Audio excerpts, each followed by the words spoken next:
जय भीम साथियों, आवाज़ विशेष पर आपका स्वागत है। आज हम आवाज़ विशेष पे विशेष चर्चा करने वाले हैं। आज हमारे साथ में है पूजनीय भदंत प्रशील रत्न, जो हमसे भी रूबरू होंगे। हम उनसे कुछ सवाल पूछेंगे और कुछ चर्चा होंगी। कुछ युवा भिक्षु ऐसे भी हैं जो जाति, धर्म, प्रदेश की सीमा लांघकर भगवान बुद्ध का विचार, डॉक्टर बाबा साहब आम्बेडकर का विचार पूरी दुनिया तक फैलाना चाहते हैं और मेत्ता और करुणा के प्रभाव से वो पूरी दुनिया में बाबा साहब और बुद्ध की एक अलग पहचान और लोगों को बाबा साहब और बुद्ध को बताने का एक अलग नजरिया जो है जिन्होंने विकसित किया है, ऐसे पूजनीय भदंत प्रशील रत्न आज हमारे साथ में है। बंते जी, बंदामी सुगी। बंते जी,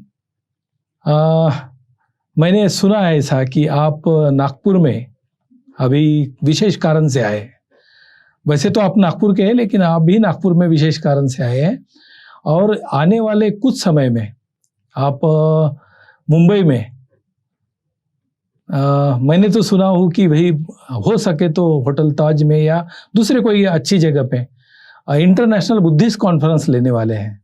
तो इसके बारे में आप जरा विस्तार से बताइए। जय भीम टू एवरीवन। संघ फाउंडेशन एक नागपुर का ही ऑर्गेनाइजेशन है जिसको मैंने 10 साल पहले इस्टेब्लिशमेंट किया था। और जब मैंने इस्टेब्लिशमेंट किया था तो काफ़ी सारे लोगों ने मुझे मजाक भी उड़ाए थे कि ये छोटा सा भिक्षु ये क्या करेगा करके। तो पर मैंने उनके मजाक को भी मैंने चैलेंज लिया और मुझे पता था कि मुझ में क्या पोटेंशियल है। मुझे लोगों की बातों के ऊपर मैं ज़रा ध्यान ना देते हुए मैंने मेरा कंफर्ट जोन तोड़ के, जब मैं भिक्षु बना था 2008 में, तो मैंने ऐसा 3 संकल्प लिया था कि एक तो मैं नागपुर में काम नहीं करूँगा, और दूसरा कि मैं कोई भी जो coastal area like Goa, Gujarat और केरला, ये मैंने सजेस्ट किया था। गोवा इसलिए भी क्योंकि मैं वहाँ स्टडी किया हुआ है, मुझे वहाँ का रीजनल और वहाँ का लोकल लैंग्वेज भी मुझे आता है। और फिर गुजरात ये मैंने प्लानिंग किया था, तो 2G का प्लानिंग था मेरा। और थर्ड ये था संकल्प कि मैं इंटरनेशनली काम करूँगा, क्योंकि मेरा पहले से ही बचपन से मैं बोल सकता हूँ कि इंटरनेशनल कम्युनिटी के साथ में मेरा थोड़ा रहा हुआ है कि गोवा में रहने की वजह से, तो उन लोगों के साथ में काम करने का ऐसा वो मेरा प्लानिंग था। तो मैंने अपने आप को बचपन से ही उस हिसाब से मैंने अपने आप को मॉडर्नाइज भी किया और उस हिसाब से अपना बिहेवियर पैटर्न या फिर सोचने का तरीका, खाने पीने का पैटर्न्स, ड्रेस का पैटर्न्स और लोगों के साथ में उठने बैठने का भी जो मेरा था वो थोड़ा सा वेस्टर्नाइज करने का ही मैं ये था, क्योंकि मेरे को पहले से ही था कि मैं यूरोप में सेटल हो जाऊँ करके और यूरोप में ही जाके मैं जॉब करूँ। तो बचपन से ही मैं इंग्लिश न्यूज़पेपर पढ़ना, इंग्लिश सॉन्ग सुनना, ये सब चीजें, और कुछ ब्रेड बटर, रोटी ना खाते हुए ब्रेड बटर खाना, क्योंकि मुझे वहाँ के बारे में थोड़ा सा ये सब इन्फॉर्मेशन थी। तो ये सब चीजें मैंने बचपन से अडॉप्ट किया था और प्लानिंग था कि उधर ही सेटल होने का। पर उसके बाद में ऑल ऑफ सडन ऐसा कुछ हो गया लाइफ में कि मुझे भिक्षु बनना पड़ा, और भिक्षु सिर्फ मैं 10 दिनों के लिए बना था। और अभी 10 साल से ज्यादा हो गए मुझे इस जीवन में। तो इतना निर्मल और इतना पवित्र जीवन ये भिक्षु जीवन है। और उसके बाद में फिर जब मैं नागपुर छोड़ा तो काफ़ी चैलेंजेस थे गुजरात में जाके, क्योंकि देश अलग है, भाषा अलग है, खाना पीना अलग है। वहाँ पे तो हर चीज़ मीठी है, पानी भी मीठा है, वहाँ सब्जियां भी मीठी रहती है। और हम तो नागपुर के जो लोग हैं बहुत टेस्टी खाना खाने वाले तेज खाने वाले में से तो काफ़ी तकलीफ भी हुई वहाँ मुझे। लेकिन एक संकल्प जो था, उस संकल्प को पूरा करना ये इम्पोर्टेंट था, जिससे बाबा साहेब ने 23 सितंबर को 1917 में संकल्प लिया था कि अगर मैं अपने समाज के लिए अगर कुछ नहीं कर पाऊंगा तो मैं अपने आप को गोली मार दूंगा। बुद्ध ने भी संकल्प लिया था कि मैं तब तक ही नहीं उठूंगा जब तक कि मुझे बुद्धत्व प्राप्त नहीं होता है। तो उसी तरह से मेरा संकल्प था कि वहां जाके काम करना। दूसरा संकल्प था कि इंटरनेशनली काम करना। तो वो एक संकल्प के तौर पे मैं वहाँ कम से कम अभी 10 साल हो गए मुझे। 2011 से मैं जाना चालू किया। वहाँ कम से कम 4 इंटरनेशनल बुद्धिस्ट कॉन्फ्रेंस वहाँ किए।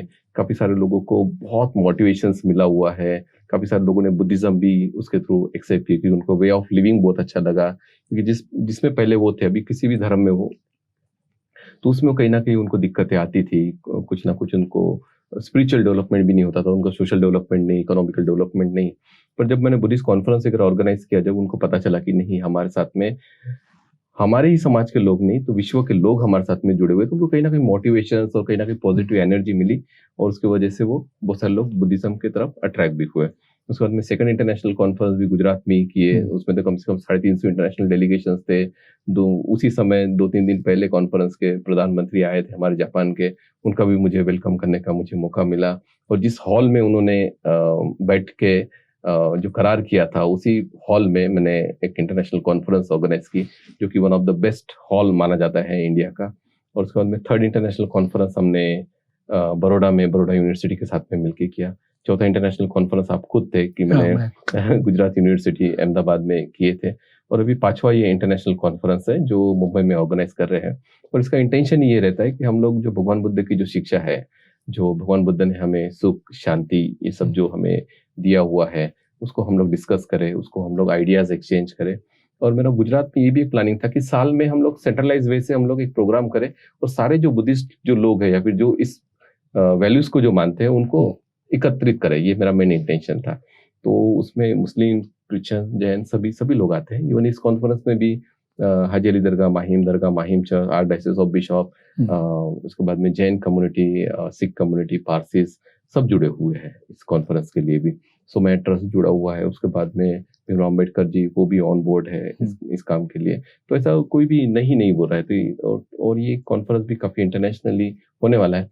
लेट्स सी, कोविड की गाइडलाइंस के अंतर्गत ही हमें ये सब करने का। और बाबा साहेब की 125 से लेके 130वीं जयंती तक के मेरा एक संकल्प था कि मैं अक्रॉस द वर्ल्ड जाके बाबा साहेब के बारे में बताऊं, बुद्ध के बारे में बताऊं, और हर साल मैं बुद्धिस्ट कॉन्फ्रेंस ऑर्गेनाइज करूं 125वीं जयंती से लेके 130वीं जयंती। मैं थोड़ा सा रोकना चाहूंगा बीच में। मैंने ऐसे सुना था कि स्पेशली आपके कॉन्फ्रेंस के लिए, कॉन्फ्रेंस के रेफरेंस में आपको 2 पंतप्रधान से मुलाकात हुई। उस वाकया को जरा बताइए। एक जापान के प्रधानमंत्री और एक भारत के प्रधानमंत्री। हाँ, वो बहुत इम्पोर्टेंट ये रहा मेरे लाइफ के लिए भी, क्योंकि किसी 2 प्रधानमंत्री को विदाउट अपॉइंटमेंट मिलना और दोनों प्रधानमंत्री को अपने सामने झुकाना, ये अभी तक के इतिहास में कभी नहीं हुआ है ये। और ये जो था, ये एक्ट या फिर ये जो हुआ, ये मुझे अपने पूरे समाज के तरफ से या भारतीय समाज की तरफ से मुझे करने का मौका मिला। तो अम्बेडकराइट समाज के लिए या बुद्धिस्ट समाज के लिए बहुत गौरव की बात है कि 2 प्राइम मिनिस्टर का वेलकम अहमदाबाद एयरपोर्ट पे मेरे द्वारा हुआ। और उसके बाद में दोनों प्राइम मिनिस्टर ने मेरे सामने सिर झुका के खड़े रहे, वो भी अपने आप में एक बहुत बड़ी बात थी। और दोनों कोई ऐसे छोटे मोटे कंट्री के प्राइम मिनिस्टर नहीं जो कि इतने स्ट्रॉन्ग प्राइम मिनिस्टर है। तो वो काफी अच्छा रहा। उस समय मुझे Indian prime minister office, Japan prime minister office, chief minister office, उनके टॉप मोस्ट ब्यूरोक्रेट्स, इनके साथ में बैठ के मुझे सेकेंड्स टू सेकेंड्स का सब मुझे इन्फॉर्मेशन वो दिया करते थे। और सारा चीजें मुझे बहुत कॉन्फिडेंशियली उन्होंने बताया था। और काफी सारे ब्यूरोक्रेट्स भी डरते थे कि कुछ गड़बड़ ना हो जाए, पर मैंने उनको कॉन्फिडेंस दिया था कि नहीं, ये अम्बेडकराइट और बुद्धिस्ट समाज है, कुछ गड़बड़ नहीं होने देगा और ये बेस्ट मूवमेंट होगा। और वो वही हुआ उस। हाँ, तो ये जो आपने अभी तक 4 इंटरनेशनल कॉन्फ्रेंसेस की, बुद्धिस्ट कॉन्फ्रेंसेस, उस वजह से आपको आगे जाने का और ज्यादा हौसला आपका बना। और बनते बनते मैंने जो सुना है कि भाई आप तो पूरी दुनिया घूम के आने का आपका संकल्प रहा है। जरा उसके बारे में, वो कैसे किया आपने, कैसे संभव हो पाया? बाबा साहेब का 125वीं जयंती से 130वीं जयंती तक की जो मेरा संकल्प था कि नॉन स्टॉप कुछ एक्टिविटीज करने का, और भी अक्रॉस द वर्ल्ड, हम अपने सिटी में भी नहीं कर पाते हैं, और मुझे अक्रॉस द वर्ल्ड जाना था। और वो बहुत चैलेंजिंग था मेरे लिए, क्योंकि इसके पहले कभी गया नहीं था मैं। लेकिन उसकी शुरुआत भी मैंने बाबा साहेब के जो गुरु जहाँ से बिलोंग करते हैं, म्यांमार, वहां से मैंने किया। और कम से कम 27 कंट्रीज मैंने ट्रैवल किया। और 2018 में तो पूरा पृथ्वी का चक्कर मैंने नॉन स्टॉप ये किया 85 डेज में। और वो फ्री ऑफ कॉस्ट ऑलमोस्ट। सभी लोगों ने मुझे टिकट्स, पिकअप, ड्रॉप, मुझे कुछ परचेज भी करना था, शॉपिंग भी करना था, तो वो भी लोगों ने करके दिया। उसमें मैंने कम से कम 25 दिन मैं यूरोप में स्पेंड किया, 20 दिन मैं लंदन में, फिर यूएस में ईस्ट कोस्ट और वेस्ट कोस्ट, उसके बाद में ताइवान में, फिर Myanmar, Malaysia, Thailand and back to फिर इंडिया। तो इतना सारा मेरा पूरा पृथ्वी का चक्कर मैंने काटा और 85 डेज में मैंने उसको कंप्लीट किया। तो उसमें बुद्ध और बाबा साहेब के बारे में उन लोगों को बताया। और आपको अगर कोई भिक्षु फॉरेन में अगर कोई बाबा साहेब का फोटो अगर लिख के दिखता है, तो कोई भी नहीं है दूसरा, वो सिर्फ अंधे प्रशीली हो गए हो। नहीं, बड़ी अच्छी बात है हाँ, ये, क्योंकि बाबा साहब के बारे में जब भी हम सुनते, क्योंकि धम्म तो हमें बाबा साहब के मार्फत ही मिला है। जी, और मैं सुना हूँ कि कुछ अमेरिका में आपका कुछ प्लान है जी, कि वहाँ पे डॉक्टर बाबा साहब अम्बेडकर का एक बहुत बड़ा स्मारक बने। जी। मैं 2016 से उसी के लिए मैं जा रहा हूँ। Last time times of India में भी काफी बड़ा आर्टिकल आया था कि अम्बेडकर भवन वहाँ बनने वाला है। और मैं चाहता हूँ कि हम लोगों ने भी थोड़ा सा आउट ऑफ द बॉक्स और कंफर्ट जोन तोड़ के थोड़ा काम करें। जब मेरे जैसा सन्यासी जिसके पास कुछ नहीं है, जब वो इतना बड़ा विजन रखता है, तो आप लोग तो ऑफिसर्स है, पॉलिटिशियंस है, आप इतने बड़े बड़े बिजनेसमैन है, तो आपने कितना बड़ा विजन रखना चाहिए। तो अगर हम लोग बड़ा विजन पे अगर काम करेंगे तो बड़ा काम हम लोग कर पाएंगे। सोसाइटी को हम लोग कुछ पॉजिटिव वाइब्स और पॉजिटिव चीजें हम लोग दे पाएंगे। हम लोग अगर यहाँ 1000 बुद्ध विहार बना ले, पर एक बुद्ध विहार अगर हम लोग यूरोप और अमेरिका में बनाते हैं, उसका बहुत बड़ा impact, positive impact, psychological impact हमारे समाज के ऊपर जाता है। तो मेरा प्लानिंग था कि हम लोग यूएस में बनाए, क्योंकि बाबा साहेब वहां पढ़े। मैं ये मानता हूँ कि भगवान बुद्ध को बुद्ध गया में बुद्धत्व प्राप्त हुआ, ज्ञान प्राप्ति हुई, बाबा साहेब को अमेरिका जाके वहां ज्ञान प्राप्ति हुई है। तो हमने हम उनके जो भी हमें बोलना है, हम डिवोटीज है, भक्त है, या जो भी है, अनुयायी है, जो भी आपको बोलने का है, तो मेरा एक कर्तव्य है या फिर हम लोग की एक रिस्पॉन्सिबिलिटीज है कि हमने उनके लिए, उनको डेडिकेशंस के लिए हमने एक, वही नहीं तो अलग अलग कंट्रीज में जहां जहां भी अम्बेडकराइट बुद्धिस्ट लोग हैं, तो हमारे सेंटर इस्टेब्लिशमेंट करना ही चाहिए, ताकि हम अभी जो देखते हैं कि 2000 साल पुराना मिला है ना, 2000 साल 1500 साल, तो वो सब मॉन्यूमेंट्स थे, उसलिए हमें पता चलता है। उसी तरह से हम लोगों ने अगर मॉन्यूमेंट्स अगर बना के जाते हैं, तो ये जनरेशन और आने वाली जनरेशन के लिए काम में आएगा। जब वो स्टडीज के लिए जाते हैं, घूमने के लिए जाते हैं, आप अलग अलग रिलीजियस जो ऑर्गेनाइजेशन आप उसका स्टडी करें, उनका किस तरह से पैटर्न है काम करने का। उसके बाद में जो दलाई लामा जी है, उनका पैटर्न देख लीजिए, काम करने का तरीका किस तरह से। उसके बाद में हमारे जो लोग हैं, उनका पैटर्न देख लीजिए, काम करने का किस तरह से। तो हम कहीं ना कहीं कितने पीछे है, और जो पिछड़े बोले जाते हैं वैसे नहीं बोला जाता है, क्योंकि हमारे पैटर्न्स बरोबर नहीं है काम करने के। तो वो उसके ऊपर हमें काम करना जरूरी है। और उसके लिए मैंने कुछ जगह वगैरह भी देखा है यूएस में, और मुझे लगता है कि इंडिया से ज्यादा सस्ता प्लेसेस वहाँ है। तो अगर कुछ लोग अच्छे अगर मिल जाते हैं, तो हम लोग स्टार्टअप कर सकते हैं। बंते जी, ये जो आप पूरे आधे दुनिया घूम चुके हैं और बाकी बची हुई कंट्री में भी आपको जाने का प्लान है, लेकिन ये कैसे संभव हो पाया? मतलब आपको टिकट की व्यवस्था, रहने की व्यवस्था, जाने की व्यवस्था, ये कैसे संभव हो पाया? क्योंकि आप तो नागपुर के, ये रिलेशन कैसे बिल्डअप हुए, और वो भी अलग अलग लोगों से? और कुछ लोग तो ऐसे भी है जो शायद बुद्धिस्ट भी नहीं है, तो उन लोगों ने भी आपको सपोर्ट किया। तो ये सपोर्ट आपने कैसे बिल्ड किया? सबसे इम्पोर्टेंट है कि आप में कितना प्यार है, कितना मैत्री है, कितना करुणा है, आपकी वाणी कितनी अच्छी है, आपके रिलेशंस किस तरह से है, वो सब चीजें भी लोग ऑब्जर्व करते रहते हैं, देखते रहते हैं। और दूसरा, जब मैं गृहस्थी था, तभी मेरे लिए ऑस्ट्रेलिया, न्यूजीलैंड से मेरे को स्टडीज के लिए मेरे पास में पैसा आता था। तो मैं पहले से मेरे इंटरनेशनल रिलेशंस और बाकी रिलेशंस भी मेरे काफी अच्छे रहे हुए हैं। और बुद्धिस्ट मंक्स बनने के बाद में तो उसका दायरा ही फिर बहुत ज्यादा बढ़ गया। और फिर जो भी टेक्नोलॉजीज का मैं बहुत ज्यादा उपयोग करता हूँ मैं, लाइक फेसबुक है या सोशल मीडियाज है, तो उसके थ्रू से काफी सारे लोग भी कनेक्टेड हुए, उन लोगों ने भी अप्रिशिएट किया। और काफी सारे जो लोग स्टूडेंट्स जो यहाँ पढ़ने के लिए आए थे, वो मेरे फ्रेंड्स थे, या फिर जो मेरे फ्रेंड्स फॉरेन में जो सेटल हुए हैं, तो उनके वजह से फिर ये सब चीजें पॉसिबिलिटी हुई। और दूसरा ये कि काफी सारी एक्टिविटीज हमने भारत में किया हुआ है, उसका इम्पैक्ट कहीं ना कहीं फॉरेन में वो गया हुआ है। जैसा कि लास्ट टाइम हमने इतने सारे बुद्धा स्टैचूज वगैरह लाके दिए, तो केरजर को भी दिया हुआ है, ऐसे बहुत सारे स्टैचूज वगैरह हमने दिया हुआ है। तो इसका भी इम्पैक्ट कहीं ना कहीं अच्छी गया हुआ है। उन लोगों ने हमें डोनेट किया, कुछ मैंने परचेस करके लाया बैंकॉक से। तो ऐसा लोग आते हैं, सामने में आते हैं अगर आप अच्छा काम करते हैं। और मैं ये भी बोलता हूँ कि अगर आपका इंटेंशन अच्छा है ना, तो भगवान बुद्ध कहते हैं कि चेतनांग विकवे कम्मंग वदामि। तो अगर आपकी चेतना अगर अच्छी है, तो ये जो नेचर है, ये जो धर्म है, आपको जरूर मदद करता है। बंते जी, तो भी मैं आपको एक, क्योंकि हम तो ये बार बार सुनते पढ़ते भी है और सब कुछ समझ भी लेते हैं कि भाई कंपैशन और मेत्ता, ये भगवान बुद्ध का रास्ता है, मैत्री और करुणा, बहुत उदात्त भावना है। लेकिन इसको प्रैक्टिकल में आपने अभी के ये जीवन में, ये 10 साल के छोटे से समय में, ये कैसे इसको इम्प्लीमेंट किया? ये जो है मेडिटेशन में कम से कम 20 सालों से हूँ। और जब भी मैं मेडिटेशन के लिए बैठता था, तो मुझे कुछ इंट्यूशंस आते थे। क्या इंट्यूशंस आते थे? कि मैं बहुत बड़ा बनने वाला हूँ, और मैं कुछ तो बड़ा काम मेरे हाथ से सब होने वाला है। तो ऐसा हमेशा मुझे इंट्यूशंस आते थे। तो फिर मैंने सोचा कि ये जो कुछ मैं किसी को बड़ा करने से अच्छा, किसी कंपनी को अगर बड़ा करने से अच्छा, मेरे में जो क्वालिटीज है, जो भी नॉलेज है, स्पीकिंग का नॉलेज है, जो भी होगा मेरे पास में, वो मैं अपने धर्म को, बाबा साहब के मिशंस को अगर बड़ा करने के लिए अगर लगाता हूँ मैं, ये मैंने कम से कम 17-18 साल पहले मैंने सोचा था, और गोवा में सोचा था मैंने। अच्छा। हाँ, तो फिर मैंने सोचा कि क्यों ना अगर ऐसा हो। तो फिर मैंने एक पर्टिकुलर माइंडसेट रहता है इंडियन लोगों का, 60 के बाद में बनेंगे, 70 के बाद में बनेंगे। हाँ, तो मैंने, पर वो ऐसा कुछ हो गया कि मैं नहीं बनना चाहता था। मैं तो पहले बता दूं, मैं तो भिक्षु बनना ही नहीं चाहता था इतने कम उम्र में। वो तो ऐसा नेचर ने मुझे खींच लिया है, मैं ये बोल सकता हूँ। नहीं बेटा, अभी समय आ गया है तुम्हारा, चलो अभी बन जाओ तुम। और बन जाने के बाद में फिर ये सब एक्टिविटीज हमने स्टार्ट किए। और दूसरा आप जो बोल रहे थे कंपैशन का वगैरह, तो जब हम मेडिटेशन वगैरह करते हैं, जब माइंड काम हो जाता है, और जब हमारा माइंड डिस्टर्ब रहा ना, तो डिस्टर्ब माइंड डिस्टर्ब एटमॉस्फेयर ही क्रिएट करता है। और जब मन शांत हो जाता है, तो आपको भगवान बुद्ध की या किसी की आपको जरूरत नहीं पड़ती है, क्योंकि आपका जो मन रहता है वही बुद्ध बन जाता है, और वही हमें बताता है कि क्या सही है और क्या गलत है। भगवान बुद्ध भी कहते हैं ना, स्वार्थी बनो। तो उस समय आपका माइंड अगर शांत हो जाता है, तो आप कोई भी एक्शन आप गलत नहीं लेंगे। कोई गलत हो ही नहीं सकता है, क्योंकि आपका माइंड इतना कंपैशनेटेड हो जाता है, काम हो जाता है, शांत हो जाता है। तब आपको माइंड, आपका खुद का माइंड आपको बताता है कि नहीं, अभी वैर से वैर नहीं करने का है, अभी हमें उसके प्रति मैत्री करना है।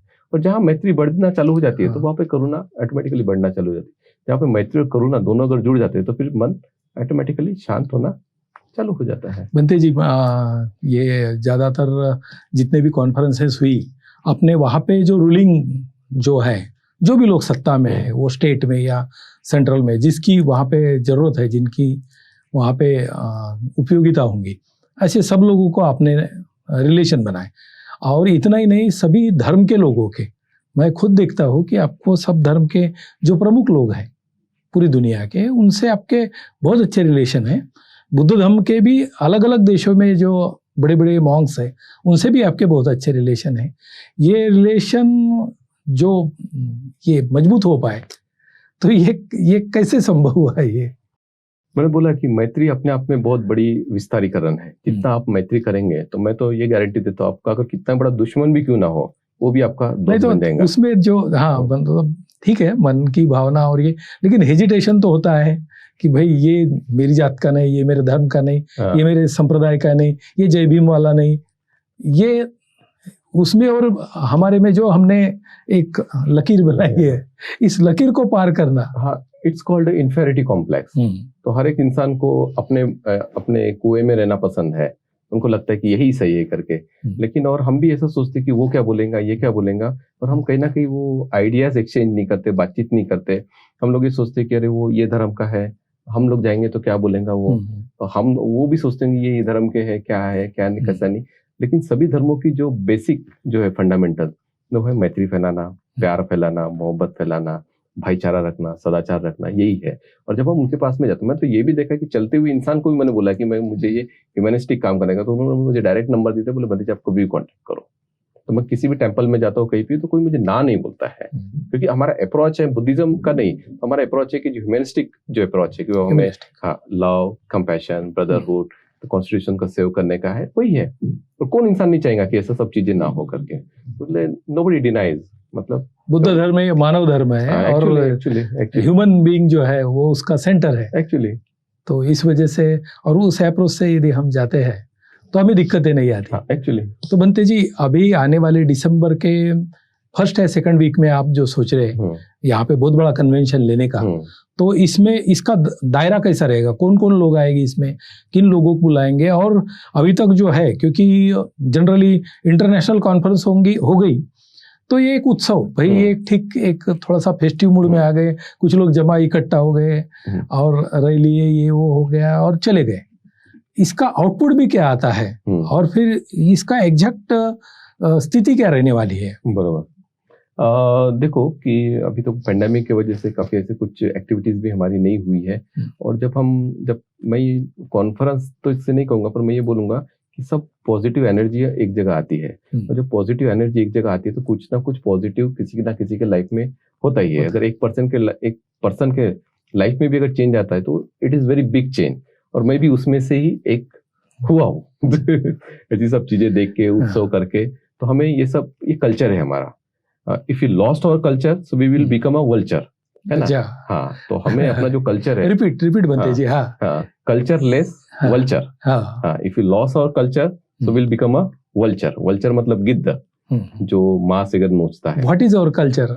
So this is our culture. This is our culture. Yeah, to preserve our Buddhism, to preserve our the humanity, to preserve the love, peace, compassion, humanity. So this is our culture. और ये बाउंड्रियों को तोड़ना, हाँ, actually ये जात, ये धर्म, हाँ, ये मेरा विरोधी है, ये मेरा ऐसा है, ये देश वाला, वो पंथ वाला, हाँ, वो कहीं ना कहीं इसको मानने वाला। मुझे ये लगता है कि बुद्धिज्म ये सब बाउंड्रीज तोड़ता है, और बुद्धिस्ट लोगों ने सब बाउंड्रीज तोड़ के ही काम करना चाहिए। कंफर्ट जोन तोड़ के, अपना जो एक सेफ जोन है उसको तोड़ के ही काम करना है। मैं तो जो यूथ लोग हैं, मैं तो उनको बोलना चाहूंगा कि थिंक बिग, यानी लिव लोकली, यानी थिंक ग्लोबली। तो थोड़ा सा ऐसा होना, मैं हमेशा वही सोचता था। मैं भी यूथ लोगों को यही मैं बोलता हूँ कि ठीक है, तुम जो भी सोचते हो थोड़ा ग्लोब। मैं जब भी कुछ प्लानिंग करता हूँ तो कम से कम 100+ कंट्रीज को उसका इम्पैक्ट जाए, मैं उसी लेवल पे प्लानिंग करता हूँ हर चीज। लेकिन ऐसा करते वक्त एक आरोप तो होता है, फिर ये अम्बेडकर विरोधी है भाई। नहीं, उसमें क्या है अम्बेडकर विरोधी वगैरह? भाई, इंसान को जोड़ना कोई अम्बेडकर विरोधी वाला काम नहीं है, ठीक है ना? चाहे वो मुस्लिम रहे, कोई भी रहे। और भिक्षु जो रहता है वो पर्टिकुलर, मैं ये मानता हूँ कि उसके लिए कोई इंसान ये वादी वो वादी, ये पार्टी वो पार्टी का बिल्कुल भी नहीं रहता है। उसके लिए हर एक इंसान रहता है। जब अंगुलीमाल जैसा इंसान चेंज हो सकता है, सम्राट अशोक जितना क्रूर था वो जब चेंज हो सकता है, तो इतने क्रूर तो नहीं है यहाँ पे अभी, तो वो भी चेंज हो सकते हैं। बट डिपेंड करता है कि जो बदलने वाला है वो कितना पावरफुल है। मैं तो आप लोग को बोलता हूँ कि तुम्हारे समाज में कितने पावरफुल इंसान है, तो तुम लोगों को उनके जो प्लेसेस है वहां जाके एंटर करके उनको लोगों को खींच के लाना चाहिए। जो भी गलत इसमें है कोई है किसी में पोटेंशियल है। अगर मैं किसी ऑर्गेनाइजेशन से किसी कम्युनिटी की तरफ जाता हूँ तो मुझे उस कम्युनिटी का बोला जाता है, पर उन लोग अगर इधर आते हैं तो उनको शाबाशी दी जाती है कि you are doing good work. पर हमारा अगर कोई जाता है उनको बताने के लिए, कन्वर्ट करने के लिए, तो हमें उनका बताया जाता है। तो ऐसा क्यों? इसका मतलब ये है कि अभी तक के वो शूद्र की जो मेंटेलिटी है उसमें से निकले नहीं है। तो these people they are not a Buddhist at all, they are just like a Shudra, अति शूद्र, अनटचेबल्स, या इसी तरह के मेंटेलिटी के है ये। अगर कोई पर्टिकुलर कोई ऑर्गेनाइजेशन से आतंकवादी है, जाति विरोधी है, ऐसा है वैसा है, उसमें अगर कोई विश्व जाके काम करता है तो I will be appreciated him, कि कोई तो गया है उस अंधकार में प्रकाश करने के लिए, राइट? पर कुछ लोग जो है एक घटिया मानसिकता वाले उसको आरोप लगाते हैं। So let them do their work. तो उनका धर्म है, उनका धर्म हमेशा हेट्रेट फैलाना है और लोगों को ये करने का। एक कुरान में कहावत है कि जो मक्खी रहती है ना वो सारे अच्छे शरीर को छोड़ के जख्म पे जाके बैठती है। तो यही इन लोगों का काम है।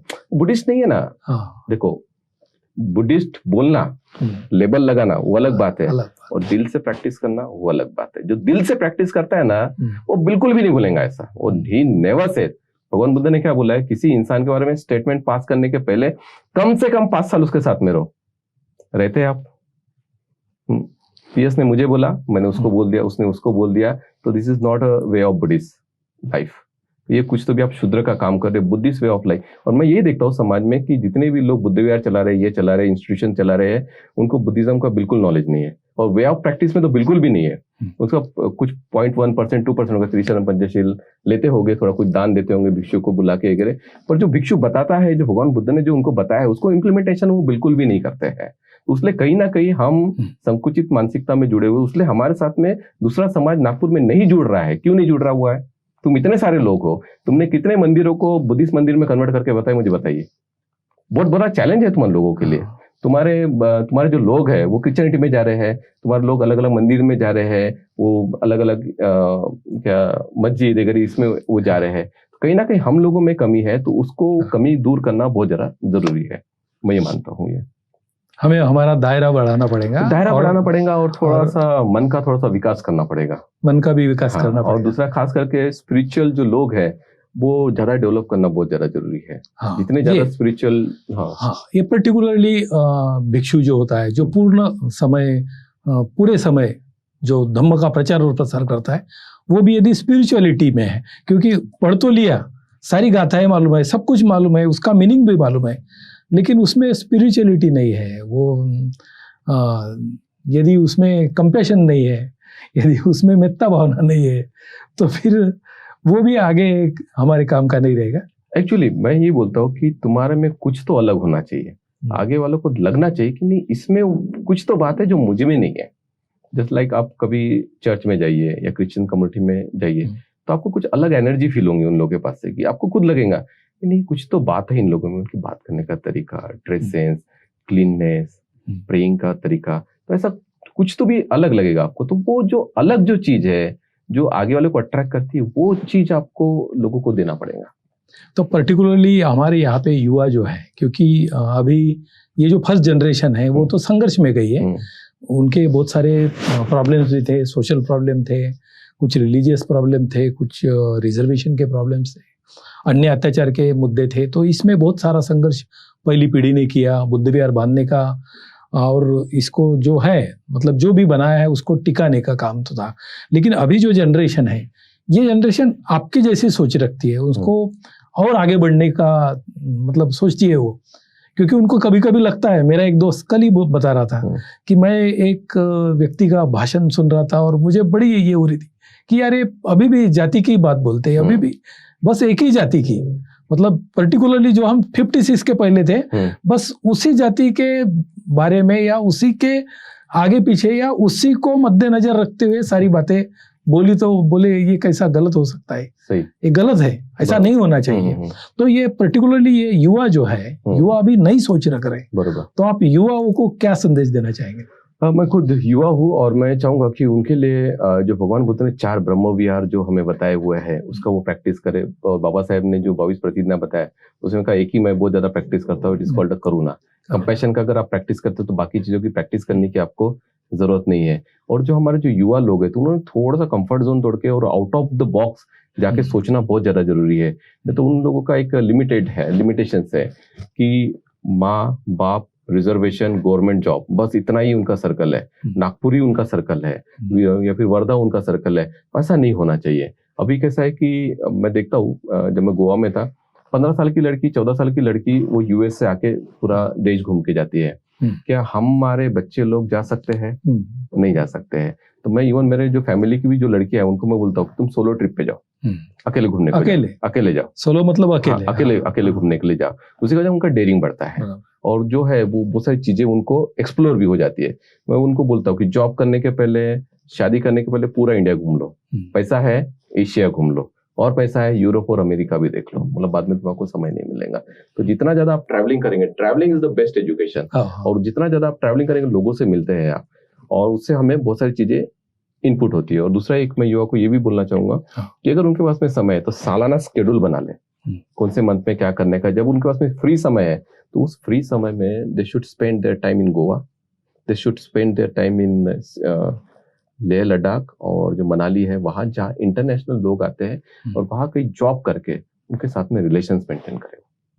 तो उससे उनको इंटरनेशनल लैंग्वेजेस आना चालू हो जाएंगे, इंटरनेशनल उनके कॉन्टैक्ट्स भी डेवलप हो जाएंगे, और कुछ नए लोगों से मुलाकात करने से आपको एक अलग पॉजिटिविटी वो मिलती है। और उनका जो कल्चर है, मैं हमेशा ही चाहता हूँ कि हमारी जो बुद्धिस्ट कम्युनिटी के जो युवा लोग हैं और जो वेस्टर्न कल्चर है, इंडियन कल्चर और वेस्टर्न कल्चर अगर हम लोग जोड़ के काम करते हैं ना, तो आने वाले समय में बहुत अच्छा समाज हम लोग बना पाएंगे। क्योंकि मैं बहुत ज्यादा वेस्टर्नाइज थॉट्स को, कल्चर को बहुत ज्यादा मैं एक्सेप्ट करता हूँ। 5-6 महीने वैसे भी मेरा यूरोप और अमेरिका में जाता है तो अगर इस तरह से अगर हम लोग कुछ करते हैं, और पॉसिबल अगर वे रहेगा कि हम लोग कहीं फॉरेन में भी हम लोग कुछ ऐसा एक्सचेंज प्रोग्राम्स वगैरह हम लोग करते हैं, या फिर हमारे बच्चों को अगर फॉरेन में अगर हम लोग सेटल वगैरह कर पाए, तो उसके लिए भी मैं काम कर रहा हूँ। तो लेट्स सी उसका बंदे जी फिर से वो, क्योंकि अभी आपकी बात तो युवा साथी हमारे सुनेंगे, लेकिन जैसे आपको दिक्कत थी पैसे की, क्योंकि फिर क्वेश्चन मार्क रहेगा कि भाई हम मैं जाना तो चाहता हूँ लेकिन मेरे पास पैसे नहीं है। तो आपने जैसे रास्ता निकाला, पूरी दुनिया घूमे ना, आपके पास तो एक भी पैसा नहीं था। फकीर आदमी के पास में कहाँ पैसे, उसके पास तो कुछ भी नहीं है, लेकिन पूरी दुनिया घूमे तो आपने एक रास्ता निकाला। बराबर। तो ये कैसे रास्ता निकाल सकते हैं युवा लोग? देखो, अभी वो बोलेंगे कि मुझे कल जाने का, तो पॉसिबल नहीं है। ठीक है, मैंने इसमें कम से कम 2018 में मैंने इतना ट्रैवलिंग किया है मैंने, पर भिक्षु तो मैं 2008 से हूँ, तो 10 साल मैंने उसके ऊपर काम किया। उसके बाद में वो सब चीजें एक्सेसिबिलिटी मेरे लिए हुई है, तो उनको भी कहीं ना कहीं मेहनत करना पड़ेगा। देगा हरी पलंगावरी वो पॉसिबल नहीं है। बाबा साहेब ने खुद बोला है संघर्ष करना है। बाबा साहेब ने और बुद्ध ने दोनों ने पुरुषार्थ किया हुआ है, तभी उनको हर चीज वो साध्य हुई है ना। नहीं तो लोग कहते हैं कि मेरे पास में गाड़ी है, बंगला है, ये है, वो है, तो मैं क्यों ये सब चीजों की तरफ ज्यादा ये ध्यान दूं। लेकिन मैं चाहता हूँ कि हम लोग थोड़ा सा और अपना कंफर्ट जोन तोड़ के, जो अपने समाज के जो लोग हैं उनके लिए हम लोग कुछ कॉन्क्रीट काम क्या कर सकते हैं भविष्य के लिए, वो करना बहुत ज्यादा जरूरी है। तो युवाओं ने एजुकेशन की तरफ तो ध्यान देना ही है कि बुद्ध ने भी बोला कि बाहु सचन चसी पंच, जितना ज्यादा अलग अलग हम लैंग्वेज इसका और टेक्नोलॉजीज का नॉलेज लेंगे उतना ज्यादा रहेगा। मैं तो ये बोलूंगा हिस्ट्री ज्योग्राफी पढ़ाना बंद कर दो हमारे बच्चों को, उनको जापानीज पढ़ाओ, चाइनीज पढ़ाओ, कोरियन पढ़ाओ, थाई पढ़ाओ। ये मैं गारंटी देता हूँ कि उनको यानी 40% एम्प्लॉयमेंट है, उससे ज्यादा एम्प्लॉयमेंट जो अनएम्प्लॉयड जो लोग है उनका वो सेटलमेंट हो जाएगा, और अच्छी एक सिक्योरिटी के साथ में एक अच्छे नए देश में वो सेटल हो जाएगा, और लड़की भी अच्छी मिलेंगी गोरी।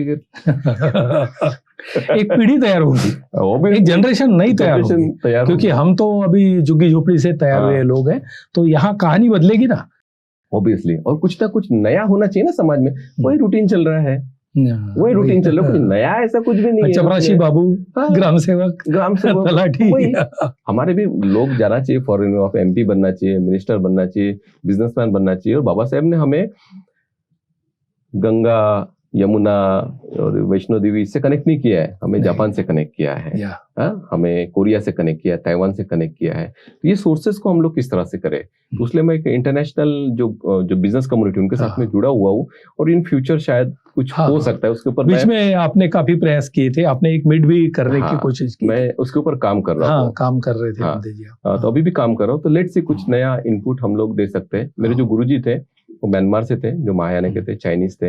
उनको जब मैंने बताया था कि हम लोग बिजनेस एक्सचेंज का कुछ प्लानिंग करते हैं, सो ही वाज सो पॉजिटिव, लेकिन लास्ट कोरोना में उनका डेथ हो गया था। तो और भी लोग हैं, तो हम लोग उनको एक प्लेटफॉर्म पे लाके कुछ इनोवेटिव करेंगे। और मैं चाहता हूँ कि भिक्षु लोगों ने थोड़ा सा लीडरशिप लेना चाहिए अभी, सफेद कपड़ों वालों को छोड़ के, क्योंकि अभी जो है, क्योंकि हमारे जो नेबरिंग कंट्रीज है सारे बुद्धिस्ट है, और PS खोबरागढ़ अगर कुछ बनता है तो उनको कुछ पता नहीं चलता है, लेकिन एक भिक्षु बनता है, बराबर। एक भिक्षु अगर कुछ पोजीशन पे जाता है तो अक्रॉस द वर्ल्ड से जो बुद्धिस्ट लोग हैं वो अप्रोच करेंगे, इन्वेस्टमेंट के दरवाजे खुल जाते हैं, आपके royal families, prime minister, president, इन सब के दरवाजे खुल जाते हैं। तो हमें भिक्षुओं को कोई बड़ी पोस्ट पे अगर हम लोग अगर कर पाए, एक ट्रायल बेसिक पे या फिर एक प्रयोग के तौर पे हम लोग 5-10 साल के लिए करके देख सकते हैं क्या उसका इनपुट होता है। तो हो सकता है कि कुछ नया चेंजेस समाज में हो सकता है। लेट्स सी, देखते हैं। Let's see. चलो हम अच्छा ही सोचे। बंते जी, आज भारत देश में तकरीबन 13.5 करोड़ लोग जो है वो बुद्धिज्म को अप्रोच होने की, मतलब एक्सेप्ट करने की तैयारी में, मानसिकता में एक कगार पे खड़े हैं। तकरीबन 2 करोड़ लोगों ने तो बुद्ध धर्म का दीक्षा ले ली है, लेकिन ये 11.5 करोड़ लोग जो है बाबा साहब को मानते हैं, जय भीम बोलते हैं, लेकिन बुद्धिज्म के नज़दीक नहीं गए। ये बहुत बड़ा टास्क है। और इंटरनेशनली जो हमारी कम्युनिटी या हमारा धर्म जो है वो फैला हुआ हर जगह में, उनसे रिलेशन बना के, उनके रिसोर्सेस, उनकी जो उन्होंने जो बड़े बड़े मोनेस्ट्रीज बनाए, तो उनके हेल्प के माध्यम से, उनके मदद से हम अच्छे भिक्षु बना के पूरे भारत को बुद्धमय बना सकते हैं। तो ये भी एक तरीका हो सकता है। और इस बात के लिए आप पूरे दुनिया के भिक्षुओं को बुला के, सभी जाति धर्म के लोगों को बुला के, सभी पंथ के लोगों को बुला के, बार बार उनसे मैत्री और करुणा के माध्यम से जो आप अधिवेशन लेते हो, इंटरनेशनल, वो अधिवेशन तो ऐसा मतलब कोई उत्सव नहीं होता, तो वो एक अटैचमेंट, एक जुड़ना होता है, बुद्धाज कंपैशन। और वो मुस्लिम भी आता है, वो जैन भी आता है, वो सभी पंथ के भी लोग आते हैं अपने, वो शिवानी है या दूसरे जो भी लोग हैं अपने। तो इस प्रकार से अभी नागपुर शहर में भी एक बड़ा कार्यक्रम हुआ है 24 को, हमारे बुद्धिज्म के तरफ से बनते संघ सेना जो है, इन्होंने प्रतिनिधित्व किया था। तो आज हम भी, क्योंकि बुद्ध की तो बात ही सबको जोड़ने की है, बराबर, और बुद्ध तो नेतृत्व कर सकता है कंपैशन और मेत्ता के लिए पूरी दुनिया को। बिल्कुल बिल्कुल। हम सब लोग यदि कंपैशन और मेत्ता भाव अपनाए और आगे बढ़े, तो मुझे नहीं लगता कि हम कहीं पीछे रहेंगे। मुझे ऐसा लगता है कि आपकी सारी चर्चा का, आपकी सारी समाज को इस माध्यम से, आवाज इंडिया के माध्यम से इस विशेष चर्चा में बताने का यही उद्देश्य था, यही आपने बताया। तो मुझे ऐसा लगता है कि साथियों, इस बात को हम गंभीरता से लें।